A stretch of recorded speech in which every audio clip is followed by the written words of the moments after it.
Mungkin kalian pernah bermain kembang api. Seru bukan? Mengapa kembang api memancarkan cahaya warna-warni yang begitu indah dan memukau? Bagaimana jika kita melihat dari sisi sainsnya? Kembang api bisa berwarna-warni karena adanya reaksi kimia dari logam-logam tertentu yang terbakar pada suhu tinggi dan menghasilkan warna khas sesuai unsur yang digunakan. Saat mesium meledak, panasnya membuat atom logam berpindah ke tingkat energi yang lebih tinggi.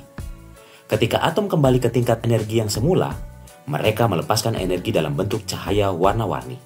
Misalnya, strontium menghasilkan warna merah, tembaga menghasilkan warna biru, natrium menghasilkan warna kuning terang, dan barium menghasilkan warna hijau menyala.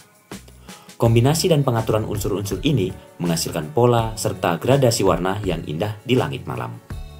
Jadi, warna-warni kembang api itu bukan sekedar seni, tetapi juga pertunjukan spektakuler dari foton-foton hasil tarian atom yang berpesta di udara.